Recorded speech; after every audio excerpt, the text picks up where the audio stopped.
জাভাস্ক্রিপ্টে filter মেথডটা আসলে কাজ কি করে সেটা জানো? যদি না জেনে থাকো তাহলে আজকে এই ভিডিওর মাধ্যমে আমরা সেটাই জানতে চলেছি।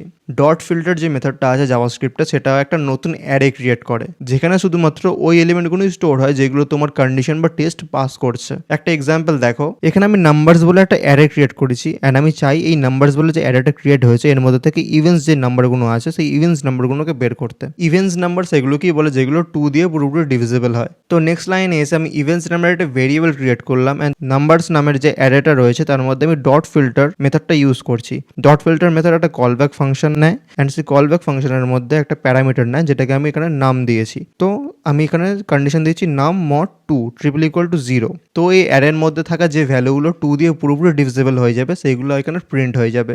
তো নেক্সট লাইনে এসে আমি লিখছি কনসোল ডট লগ ইভেন্টস। তো এই ক্ষেত্রে আমাদের 2 আর 4 প্রিন্ট হচ্ছে, কেননা এই দুটোই হলো ইভেন্ট নাম্বারস। আচ্ছা, এবার একটা রিয়েল লাইফ এক্সাম্পল দিয়ে বুঝি। সাপোজ ধরে নাও তোমার কাছে একটা ই কমার্স ওয়েবসাইট আছে, and তুমি সেই ওয়েবসাইটে দেখতে চাও যে তোমার কাছে কোন কোন প্রোডাক্টগুলো স্টক অ্যাভেলেবেল আছে। তো এই জিনিসটাকে যদি আমরা কোডে ইমপ্লিমেন্ট করতে হয় তাহলে আমরা কিভাবে করব? আসো দেখি। এখানে প্রোডাক্টস আমরা একটা অ্যারে ক্রিয়েট করলাম যেখানে দুটো অবজেক্ট রয়েছে, এন্ড এই অবজেক্টগুলো দুটো কি আছে, একটা নেম একটা ইন স্টক। নেক্সট লাইনে এসে আমি অ্যাভেলেবেল নামের একটা ভেরিয়েবল ক্রিয়েট করলাম, এন্ড ইকুয়াল টু দিয়ে আমি প্রোডাক্ট যে অ্যারেটা রয়েছে তার উপর ডট ফিল্টার আগের বারের মতোই সেম ভাবেই আমি ডট ফিল্টার মেথডটা ইউজ করছি, এন্ড এখানে প্যারামিটার হিসেবে আমি পি নিচ্ছি। এখানে আমি লিখেছি পি ডট ইন স্টক। এখানে আউটপুট হিসেবে তুমি দেখতে পাচ্ছ এখানে ল্যাপটপের যে অবজেক্টটা ছিল সেটা আমার কাছে রিটার্ন হচ্ছে। এই দেখলে কতটা ইজি এন্ড কতটা ক্লিন। তো এরকমই জাভাস্ক্রিপ্টের টিপস এন্ড ট্রিক্স জানতে হলে আমাকে ফলো অবশ্যই করে নিও, আর যদি ইউটিউবে দেখে থাকো তাহলে আমাকে সাবস্ক্রাইব অবশ্যই করে নিও।